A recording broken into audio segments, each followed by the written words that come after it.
مری ہوئی بیٹی سے بہتر ہے کہ زندہ بیٹی آپ کے گھر واپس آ جائے۔ مجھے پرسوں ان باکس میں ایک میسج آیا جس کے اندر ایک لڑکی نے اپنی ایک سٹوری بتائی ہوئی تھی۔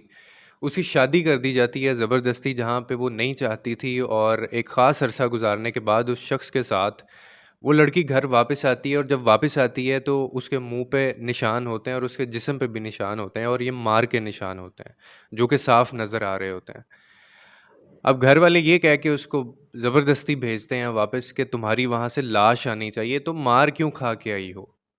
تم وہاں سے مر کے آؤ گی اب واپس، یا تمہاری لاش وہاں سے آنی چاہیے۔ اب آپ کو میں ایک واقعہ سناتا ہوں جس میں آپ کو یہ پتہ چلے گا، جس واقعے سے جو اسلام کے اندر ہے، جو that is very related to you and related to our prophet peace be upon him, کہ ان کا ان چیزوں کے بارے میں کیا ریئیکشن تھا، اور اسلام کتنا خوبصورت مذہب ہے، اسلام میں کتنی ریلیکسیشن ہے، اور اسلام جبر اور یہ جو زبردستی کے جو رشتے ہوتے ہیں اور بنا مرضی کے جو رشتے ہوتے ہیں ان کے خلاف کتنا زیادہ ہمارے جو نبی پاک صلی اللہ علیہ وسلم تھے ان کا کیا ریئیکشن تھا، وہ کتنی سختی سے پیش آتے تھے۔ اب یہ ذرا واقعہ سن لیں، ہو سکتا ہے آپ نے سنا ہو، آپ شاید اس کو سیکنڈ بھی کریں گے اگر میں غلط نہیں ہوں، آپ نے پہلے سنا ہوگا لیکن اس کو تھوڑا سا ریکال کر لیتے ہیں۔ ایک لڑکی نبی پاک صلی اللہ علیہ وسلم کے پاس آتی ہے اور آ کے ان سے عرض کرتی ہے کہ یا رسول اللہ، میرے نا باپ نے میری شادی کر دی ہے، بنا مرضی زبردستی میری شادی کر دی ہے، اور مجھے نا لڑکا پسند نہیں ہے اور میں راضی نہیں تھی۔ اب جو نبی کریم صلی اللہ علیہ وسلم ہے، وہ جب ان کو پتہ چلتا ہے تو وہ کہتے ہیں کہ اچھا، تمہارے بغیر یعنی تمہاری مرضی کے بغیر شادی کر دی ہے، بلاؤ اپنے بابا کو۔ اب ابا جی کو بلایا جاتا ہے اور جب سامنے آتے ہیں تو ان سے پوچھا جاتا ہے کہ کیوں کی ہے شادی ایسے؟ تو اب وہ آگے سے والد جو ہے وہ کہتا ہے کہ جی میری بچی ہے، میری اولاد ہے، میرا خون ہے، میں نے پالا ہے، تو میری مرضی، میں نے جدھر مرضی اس کی شادی کر دی، اس میں حرج کیا ہے؟ اب آگے سے آپ صلی اللہ علیہ وسلم کا ریئیکشن کیا تھا، اب یہ دھیان سے غور سے سنیے گا۔ آپ صلی اللہ علیہ وسلم کو اتنی ناگوار یہ بات گزری، اور آپ نے اس بچی کو بلایا اور اس سے مخاطب ہو کر کہا کہ بچی تم جاؤ، تمہارا تو نکاح ہوا ہی نہیں ہے، اور تم جاؤ جس کو تم پسند کرتی ہو اسے شادی کر لو۔ فاسد قرار دے دیا، اور انتہائی ناگوار گزرا، اتنا سخت ریئیکشن دیا انہوں نے اس بات پہ۔ اب ہم آ جاتے ہیں ہماری سوسائٹی کی طرف، اور ہمارے رویوں کا کیا حال ہوتا ہے، اور ہم کس طرح سے یہ فیصلے لے رہے ہوتے ہیں۔ اب ہمارا جو رویہ ہوتا ہے وہ بالکل اس سے الٹ ہوتا ہے، یہ رویہ جو ہمارا ہوتا ہے، یعنی ہم لوگ زبردستی اور ناپسند کی شادیاں تو ہم لوگ کرواتے ہی ہیں، اس میں تو ہم لوگ یہ سوچتے نہیں ہیں، اس میں تو ہماری پکڑ ہونی ہے، لیکن ہم لوگ میرے سر پہ سے گزر کے، میری لاش پہ سے گزر کے، تمہاری لاش اس پہ سے واپس آنی چاہیے، اور وہ نظر آ رہا ہوتا ہے، وہ مار رہا ہے آپ کی بچی کو، پیٹ رہا ہے آپ کی بچی کو، دھکے دے کے نکال رہا ہے وہ بچوں سمیت، اور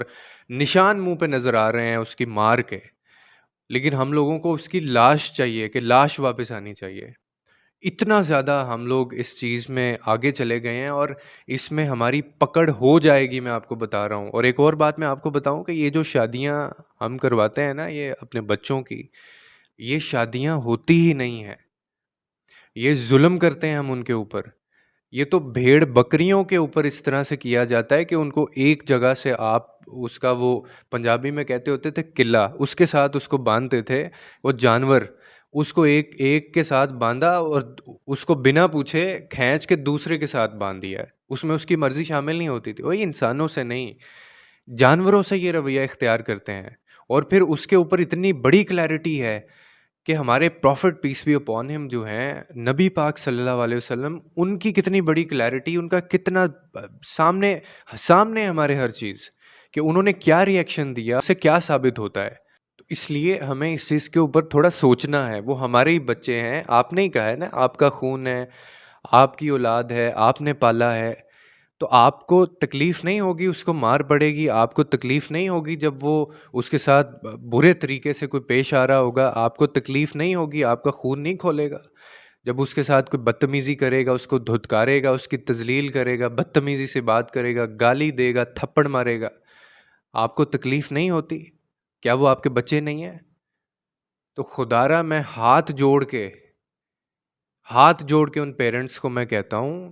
یہ ظلم اپنے بچوں کے ساتھ مت کریں، اور اگر یہ ظلم آپ کرتے ہیں تو پھر یہ امید مت لگائیں کہ وہ کوئی بہت ہائی فائی لائف انجوائے کریں گے، ان کے بچوں کی تربیت اچھی ہوگی اور ان کے بچے اپنی لائف کے اندر بڑا اچھا پرفارم کریں گے۔ ایک ڈپریشن میں جو ایک ماں ہوتی ہے نا، جس کو گھر کا ماحول اچھا نہیں ملتا، جس کو مرد اچھا نہیں ملتا، وہ خاک بچوں کی تربیت اچھی کرے گی؟ تو اسی لیے یہ ہم لوگ پتہ نہیں کس دنیا میں رہ رہے ہیں اور کیسے فیصلے لیتے ہیں ہم لوگ۔ اپنے بچوں کا خیال رکھیں اور ان کو یہ فیصلے خود لینے دیں۔ ہاں، اگر اس کا فیصلہ ٹھیک نہیں ہے، اس میں کوئی کمی کوتاہی ہے، تو اس میں اس کو گائیڈ کریں، اس کو سمجھائیں، لیکن بالکل بنا پوچھے اور ایک جگہ پہ انسان کنونس ہے ہی نہیں ہے اور وہ اس نے ساری زندگی وہاں پہ گزارنی ہے، ایسے مت کریں۔ اور اگر وہ بیچاری واپس گھر آ جاتی ہے تو ضروری نہیں ہے اس کی لاش گھر واپس آنی چاہیے، وہ تب بھی آپ کی بیٹی ہے۔ مری ہوئی بیٹی سے بہتر ہے کہ زندہ بیٹی آپ کے گھر واپس آ جائے۔ اس چیز کا خیال رکھیں۔